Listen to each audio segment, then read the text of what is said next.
Shalom, bertemu lagi dengan saya Didit Yuli.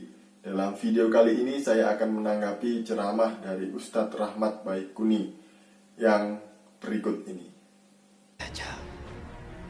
Di zaman Nabi Isa berganti nama menjadi Yudas Iskariot.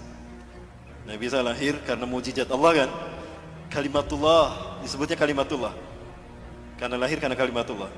Beliau adalah proses kelahirannya sesuatu yang ajaib. Ini kudratullah dan keajaib, keagungan Allah. Lahir tanpa seorang ayah.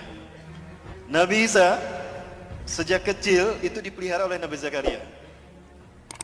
Karena Nabi Zakaria ini adalah kakeknya. Nabi Zakaria adalah pamannya Siti Maryam. Maka Nabi Isa ini adalah cucu Nabi Zakaria. Dan Nabi Zakaria saat itu melahirkan anak yang bernama Nabi Yahya. Itu hampir satu usia, satu angkatan dengan Nabi Isa. Kedua-duanya dibawa ke Baitul Maqdis, bumi Isra Mi'raj Rasulullah di Al-Aqsa. Mendengar ceramah pendeta Sanhedrin. Pendeta Sanhedrin inilah pendeta yang memalsukan Taurat menjadi Talmud. Apa yang mereka lakukan? Yuharifunal kalima amma mawadih. Dia menghapuskan satu ayat dari tempatnya. Summa yaktubunal kitaba biaidihim. Lalu dia menulis ayat dengan tangannya sendiri. Summa yakuluna hadza min indillah. Kemudian dia mengatakan ini datang dari Allah. Wa ma huwa min indillah. Padahal itu bukan dari Allah. Maka setiap kali mereka ceramah tentang inilah Bapak Ibu Taurat yang Allah turunkan pada kita, itu di Masjidil Aqsa, itu di Baitul Maqdis. Nabi Isa saat itu usianya baru 9 tahun. Nah, Nabi Isa dibawa sama Nabi Zakaria ke Baitul Maqdis, mendengarkan ceramahnya pendeta Sanhedrin tentang Taurat. Ketahuan sama Nabi Isa yang seusia ini. Loh kok Taurat kayak gitu? Itu bukan Taurat. Langsung Nabi Isa seusia dedek ini naik ke atas bangku. Langsung tolak pinggang. Wailun lakum in tahu an hadhil mushkilah. Celaka kalian, berhenti dari kebusukan kalian. Innakum tuharifunal kalima amma mawadih. Kalian telah merubah satu ayat dari tempatnya. Itu ayat kalian sendiri yang ngarang. Taurat demi Allah, bukan demikian. Aku Isa bin Maryam, Nabi dan Rasul Allah. Allah mewahyukan kepadaku bukan hanya Injil tapi juga Taurat. Taurat yang kalian maksud. Dari video tadi saya mencatat kurang lebih ada 5 kesalahan atau bisa dibilang lebih tepatnya lagi fiksi. Jadi ceritanya ini lebih ke cerita fiksi. Yang pertama cerita tentang Yudas. Dikatakan bahwa Yudas adalah Dajjal di era Nabi Isa atau di zaman Yesus. Nah, saya bingung dengan mereka ini. Kenapa tidak konsisten? Dulu mereka bilang bahwa Yesus tidak mati di salib, tapi diserupakan dengan Yudas. Jadi Yudas inilah yang disalib, bukan Yesus.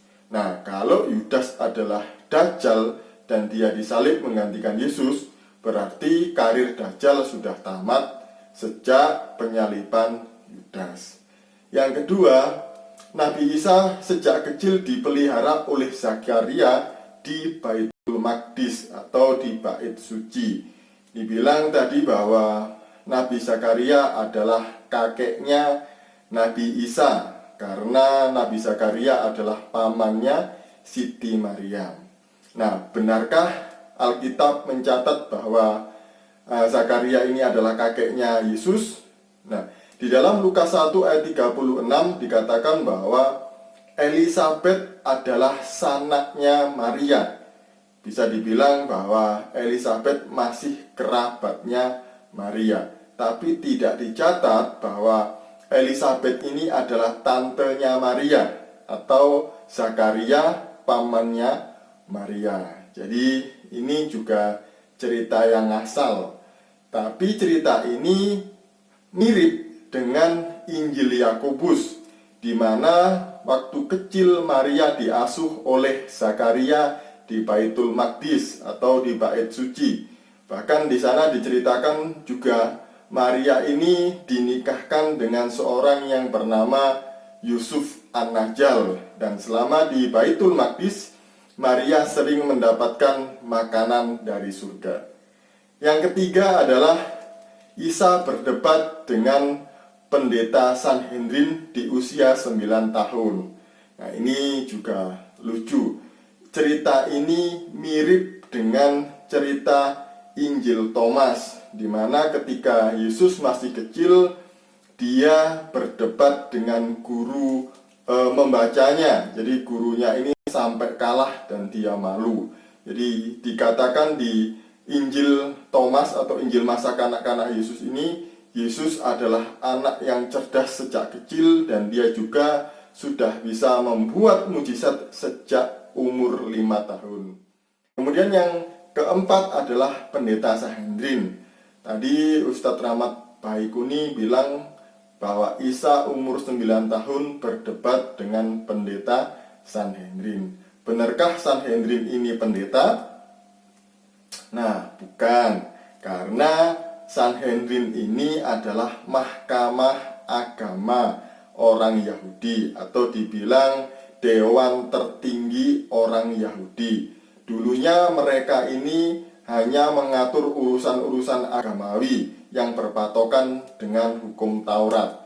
Tapi berjalannya waktu mereka juga ikut di dalam hukum administrasi dan juga politik.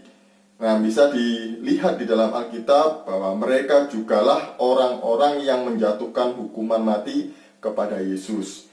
Jumlah Sanhedrin ini ada 70 orang plus 1 pemimpin, yaitu imam besar. Kemudian yang kelima, tadi dikatakan bahwa pendeta Sanhedrin ini memalsukan Taurat menjadi Talmud. Nah, ini adalah statement yang sangat berbahaya. Kalau saja ini ketahuan oleh orang Yahudi, ini bisa rame.